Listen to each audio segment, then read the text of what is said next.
And hello, everyone. My name is Abhi. My pronouns are he, him, they, them. And I am delighted to be part of this session today.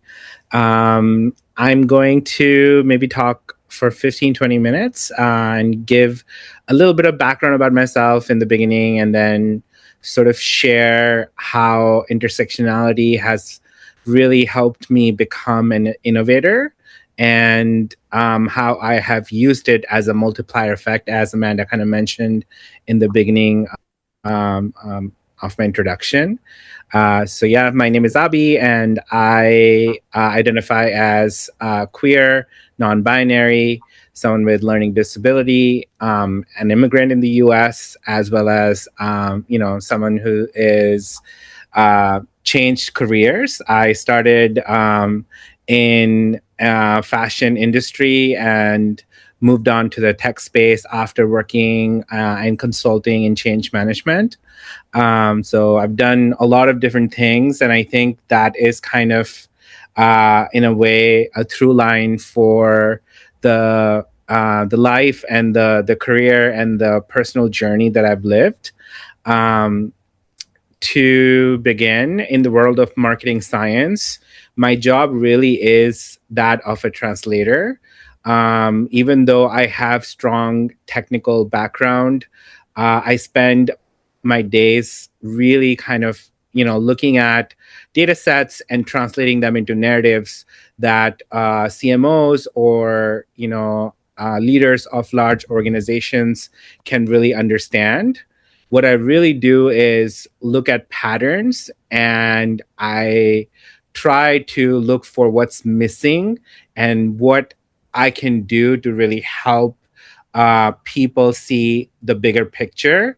I think because of my diverse identities, I tend to always, pay attention to things that maybe sometimes people are not thinking about or not really paying attention to in general, because of my lived experience, but also because of me really having that empathy and understanding of how people think and how they perceive things. I also speak 4 languages and dabble into a few other different languages as well. So I think that also is, growing up, that felt like a tax and a burden, but now it couldn't be far from being a burden. It actually is the biggest advantage that I have, because I've grown to develop an ear for really paying attention to how people are thinking, perceiving, and how that can be part of the narrative that I'm telling, the story I'm telling, and how I can make people's lives easier by telling those clear, compelling stories. Um, for a long time, though, I lived a life, you know, that was sort of a double life as a translator. In the office, I was doing this work of translating data, but outside of the office, and often, in the corners of it, I was translating myself, not really putting my best foot forward. As a member of the LGBTQ community, I was constantly calculating, how much of my identity do I really translate into corporate speak, and which parts of my lived experiences are relevant to things I'm talking about, whether it's a technical roadmap or new ways of dealing with data and analytics. But today I want to talk about why that calculation is a waste of the resources of a company, and also how intersectionality and multiple thinking about things from multiple angles is the ultimate innovation hub. It is really something that really can empower and help people understand your value and what you bring to the table in a more meaningful way. In analytics, we often talk about hidden variables, the factors that you don't really account for and that are actually driving the result. And when you ignore intersectionality in technology and in leadership, you're ignoring the most powerful hidden variables in the business. In the same way, you're not really thinking about what data is telling you, the story that the data is telling you in a full picture. Um, for example, think about the products that a lot of technology companies are building today. Without naming names, I work at a huge technology company that most people are familiar with. And when my company was building AI-driven solutions, AI being the new sort of term that everyone's talking about, we're not just building code, we're building an engine that interacts with the global human experience. And that human experience is different from each person to the other. I mean, I grew up in a small household in North India. And even if you talk to my brother and myself, we are very, very different, and our experiences are very different. The language that we use, the thought processes, the patterns that we each of us see, they're just very unique and very different. So in the same way, I think intersectional identities are so unique to each human's perception and ideas and what they're thinking, and business really needs these sort of powerful hidden variables to really expand and to drive um, bigger and more impactful change in the world. If you think about products that the companies are building, as I mentioned, around AI, the code is not just built using one particular area of focus. It also needs to really kind of think about intersection of race, gender, orientation, and how we can really create a product that doesn't have bias. Because if we do have a bias, then we failed at our jobs. Essentially, we failed at creating something that really resonates with a diverse group of audiences. That's one of the reasons why having people with diverse identities is really helpful when you're building new ideas, building new products, building new solutions, because you are creating those products with the representation of people around you. And to me, that's the most powerful way of really living and learning and growing new ways of thinking. In my 15 years in marketing science, I've been taught that data is only as good as the perspective of the person who's analyzing it. And so, to me, I think intersectionality isn't just an initiative that's run by HR. By the way, I also went to college and studied organizational behavior at a small school called School of Industrial and Labor Relations at ILR School at Cornell. So, this topic, again, is kind of that connective tissue for me as well. But, as I mentioned, intersectionality is not just an HR initiative, it's also a data integrity initiative, meaning your data and the story that you're telling with the data needs to have that sort of overarching story. Just to give an example, I recently led a project called Meridian, which is basically an open source framework that's used and designed to bring analytics transparency in the industry. When I was thinking about how to bring this technical solution and narrative to the clients, the easy part was talking about the statistics, right?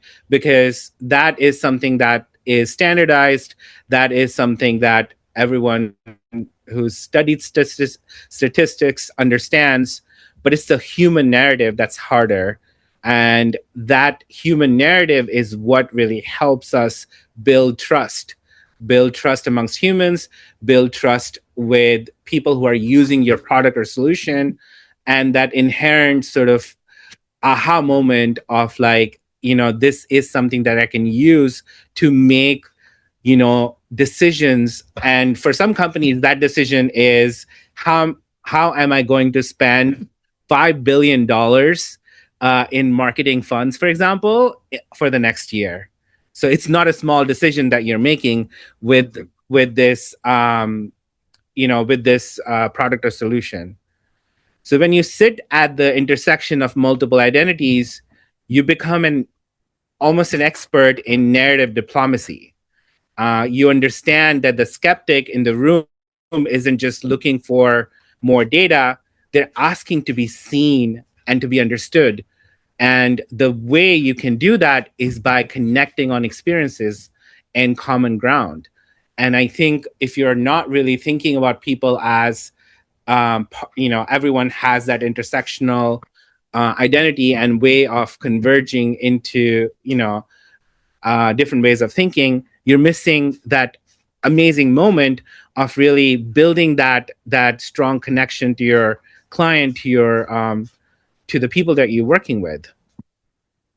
I would say my identity has really helped me better as an analytics leader because I've had to navigate a world that wasn't built for my specific way of thinking, my intersection. I'm better at spotting the narrative gaps in the business strategy because of who I am and how I think about things. When I see that something isn't clicking from the immigrant hat that I wear, I bring those ideas back into my team's business focus. Or if I feel that I'm not feeling included from my learning disability perspective, like I can't visually understand something that's going on, I raise my hand and say, hey, this is something that I don't understand, and I'm sure there are other people who have similar ways of thinking who are not going to be able to understand. And I think for that, my team really appreciates that I bring that perspective to the table.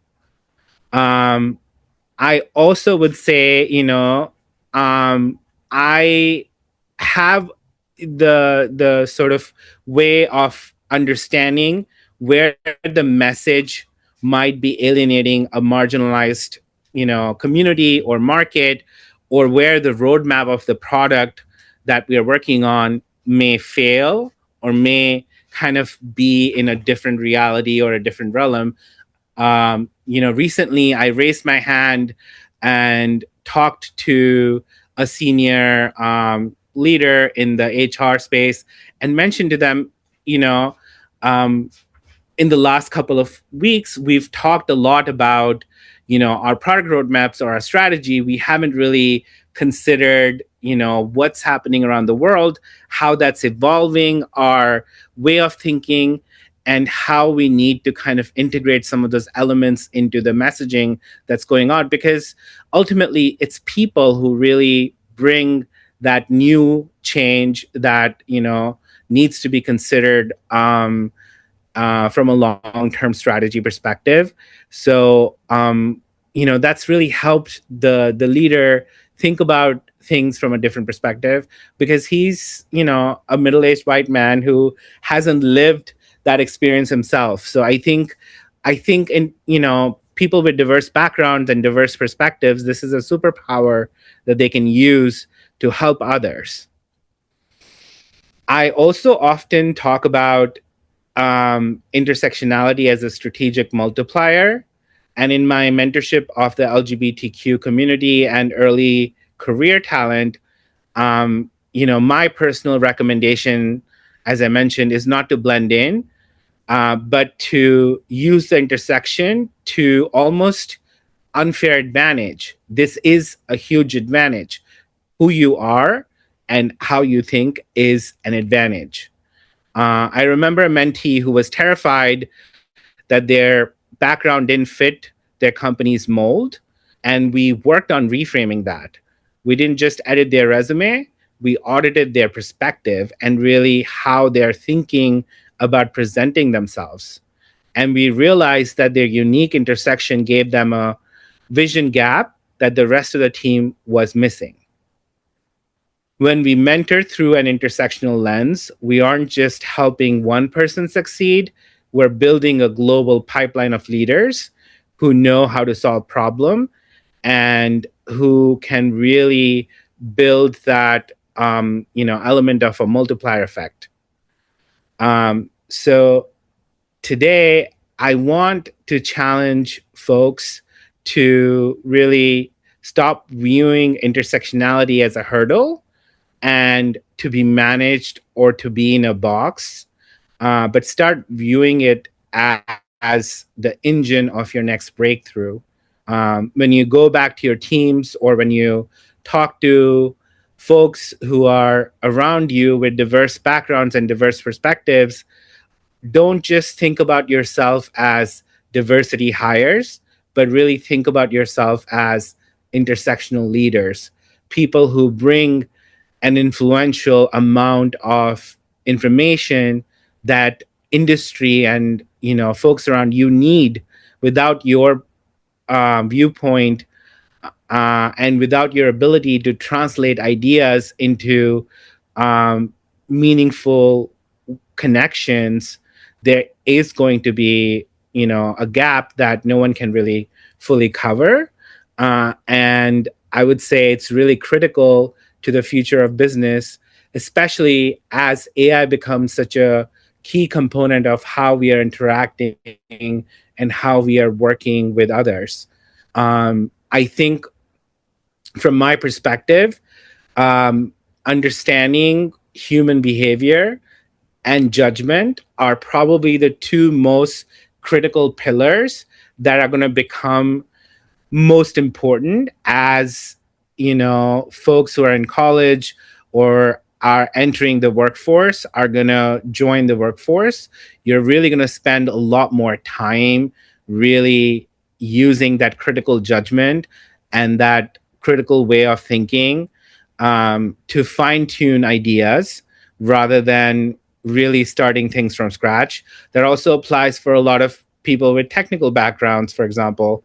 I think, over time, I see myself using my technical background less and less and using my judgment, my ability to understand humans, my ability to connect with people, my ability to translate ideas into meaningful connections as the true value add that's bringing new ways of thinking in and around me. And, as an advocate for people with diverse backgrounds and diverse ways of thinking, I want everyone to really think about how you can use the intersection of who you are and take it to move forward with who you want to be in the future. I think that's my couple of minutes of talk. That was fantastic. We did have a question that came in on the chat while you were chatting or you were talking. The question is, I work in a homogeneous company. How can I encourage diverse thinking in that setting without isolating myself? Yeah, that's a great question. So when I started in my career, I also had a similar challenge where leadership was relatively homogenous. So to me, I think it's the way I've tackled it. And again, everyone will have a different viewpoint around it. So I'll share my personal experience. The way I tackled it is by raising my hand and saying, can we create a group, specifically around diversity initiatives, or can we, create a group of people who have different backgrounds come together and provide feedback to leadership as a group together.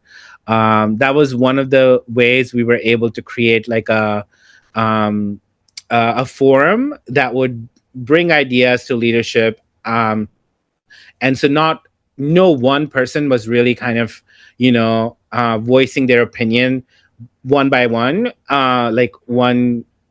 So it wasn't like one person felt the sort of burden or the thought process of having to having to kind of speak out, but really kind of bringing that idea from a forum perspective.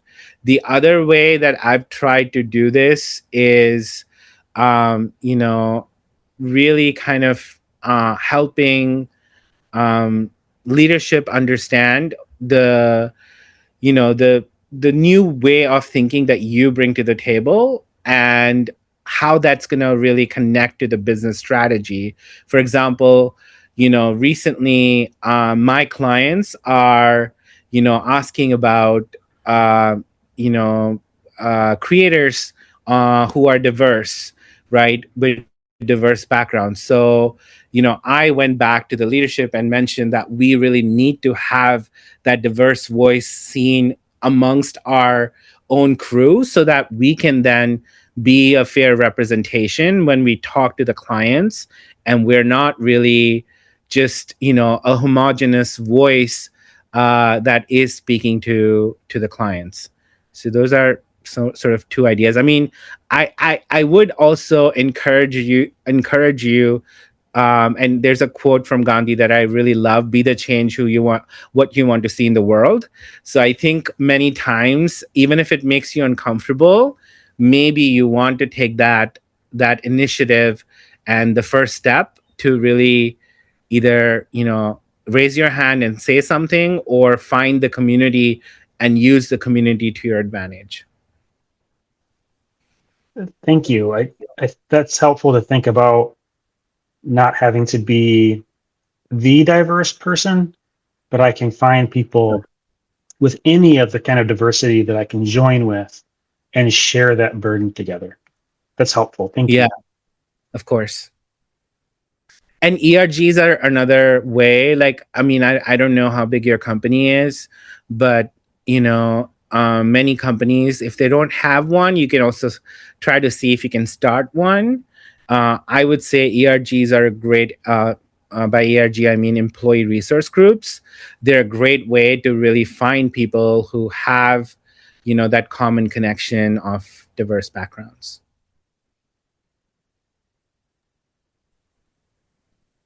Abhi, another question I have is, you were talking about AI, and we all know that AI is becoming more and more present in our day-to-day lives and work.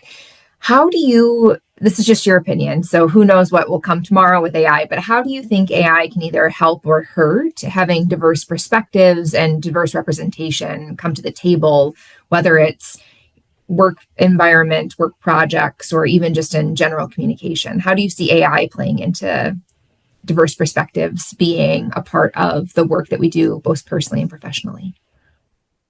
Yeah, I think I think AI is an enabler, or almost like a, you know, support system, more than AI can become kind of the, you know, the core crux of what you're trying to accomplish or what you're trying to do.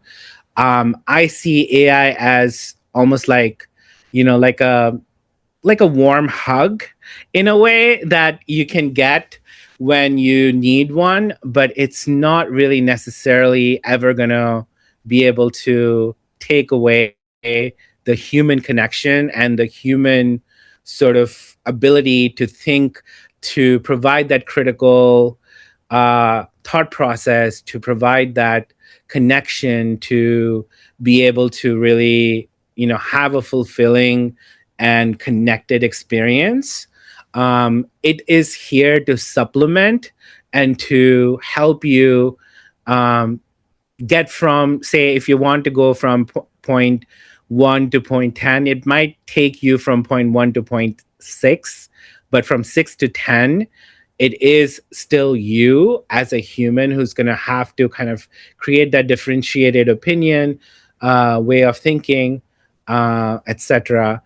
Just to give an example, I have recently used different forms of AI, you know, Gemini, ChatGPT, Perplexity.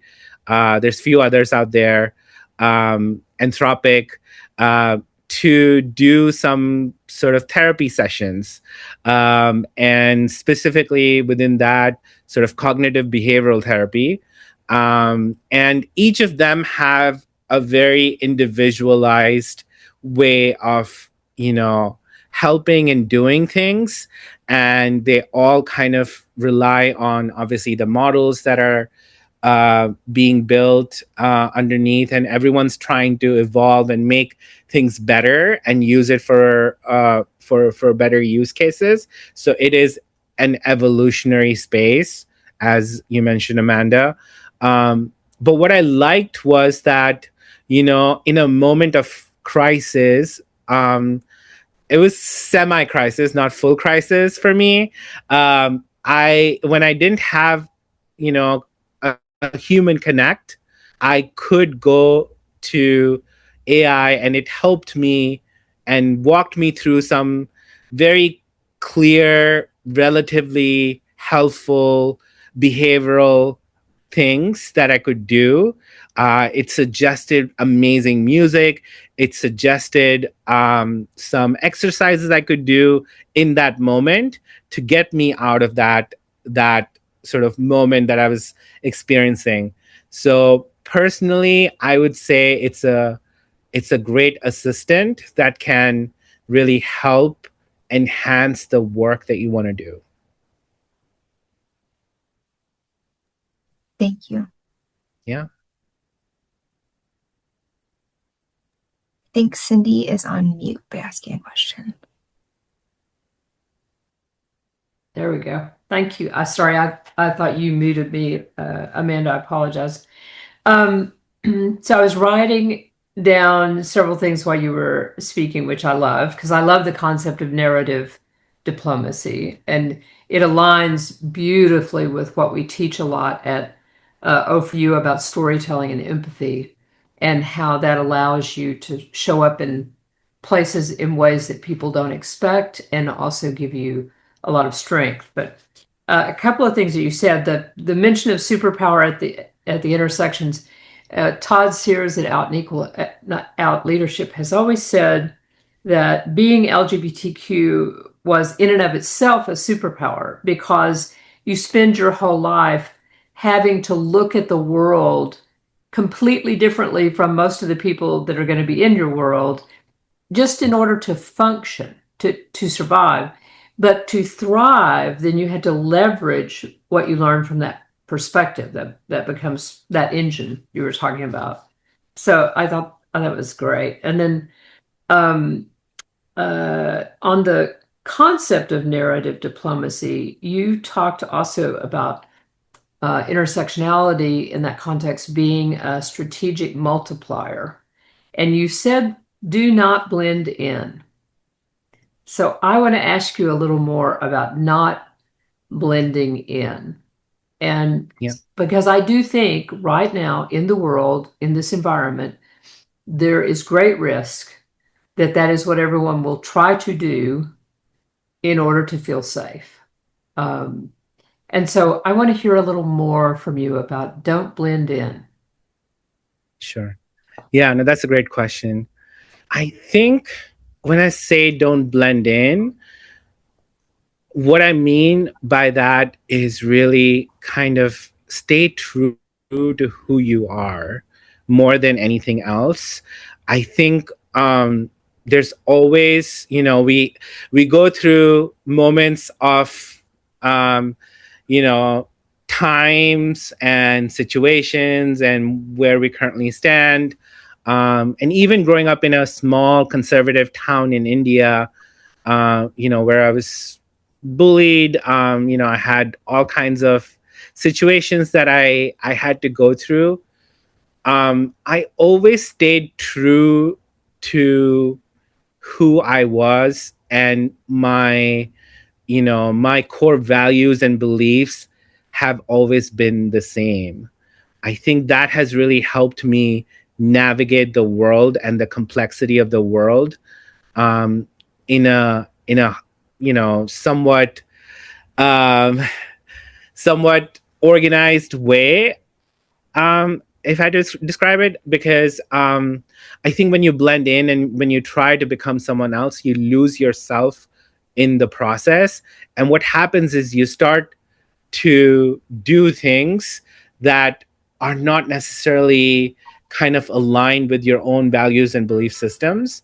And as a result, like, I think slowly you kind of lose that sparkle, that shine that comes, in being your true authentic self. So for me, I think it's not necessarily like outshining per se, like outshining others, or really kind of constantly talking about, topics that are sort of, on sides of the spectrum, whether it's political topics or others. But it's more about, like, I'm an empath, for example, and I don't want to lose that uh, you know uh, basic core value belief system in who I am, ever. So I'm gonna continue to keep that no matter what happens around me, and no matter who it is, whether it's a conservative person, whether it's an person who really supports me or doesn't support me. I have empathy for humanity in general, right? Mhm. So, like, I think that's what I mean by staying true to yourself. Excellent. Thank you. I do have a final question if anyone else doesn't have any further questions. So, as you know, we support a lot of undergraduate students and through their personal and professional development journey. And I also know that you mentor a lot of new professionals and folks that are starting off in their career. What is one or two piece of advice that you just really think ring true that undergraduate students, new professionals can really kind of hold on to and take as they start their careers? What are some pieces of advice that you would give them? Yeah, I think the first one would be, just explore, and, don't feel like you have to make a decision today about anything. You can, I started, as I mentioned, in fashion, in a very sort of narrow, non-traditional space, at Fashion Institute of Technology. And then I slowly realized, during my first year, I was in this special presidential scholars program where I took a lot of, like, liberal arts classes, and I was like, this is amazing. Like, I want to do something that's a little bit more broad, applied social sciences, and transferred to Cornell and went to a more specialized organizational behavior type program. And from there, I stayed and did research in change management space. And from there, I um, got my permanent residency and decided I didn't want to be a full-time academic, and moved on to a small company that my friend was leaving to go to med school, in analytics space. And from there, I worked at another company, and um, you know, I am currently where I am today as a result of that. All this to say, like, just being open to new experiences is something that can open a lot of doors, not just academically, but also, like, professionally and in every way. Just stay curious. I think if I had to talk about a superpower, my superpower is probably curiosity. I'm very curious about people, learning more about them, even though I'm an introvert, learning about who they are. I'm curious about processes. How can I improve something? I'm not just doing something to, just take a motion and finish something, but, like, how can I do something better or different? Like, I'm constantly thinking about that. And then how can I use technology? So people, process, technology, those are the key pillars that I think about. And I try to stay curious. The other element that I would say is, really, try something that you haven't tried before. I mean, it's kind of tied to staying curious as well. But, like, I worked at a nonprofit one summer because I was very interested in the nonprofit space. I found an opportunity through a program at Cornell, and use that time to really work on these like very sort of niche projects that I wouldn't have been able to do otherwise. It also helped me check off things that I didn't want to do. So I realized I didn't want to work full time at a nonprofit as a result, because of the instability and other elements that were part of that experience. But I met some of the most amazing people who I'm still friends with, and I continue to work with nonprofits as a result, because I have a strong affinity and I'm passionate about things that I really care about. So the only thing is, like, I didn't want that to be a full-time career for me. I wanted it to be something that I can continue to do and use my time in a meaningful way with them. So I think, don't say no until you've tried it is probably the other element that I would say. That's great. I think that's great advice. Absolutely great advice. Cindy, do you want to close us out for the evening? I just really want to thank you for being willing to spend the time with us. We always love hearing people's personal stories, but it's so important to me when people's stories then give all of us this benefit of trying to figure out how we can apply, what they've learned. And you gave us some really beautiful points tonight that I'm going to be thinking about from the perspective of how we do leadership training and evolution with our organizers and our students, because I do think narrative diplomacy, as you framed it, is going to now be a core leadership competency, because the thing AI cannot actually do is create trust. And so, and people will follow almost anything until they realize they stepped off into a bad place, and then they want to be in a place they can have leadership to get out of that. And I think we're going to need that probably more than we ever have in the history of this country, at least. So thank you so much for that and the opportunity to learn more about it. And you're now part of O4U. We just automatically sort of grab you with sticky tape, and we hope you'll continue to interact with us and influence us in such a beautiful way.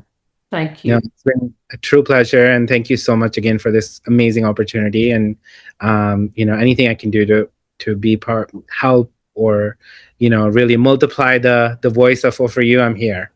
Thank you. Thank you.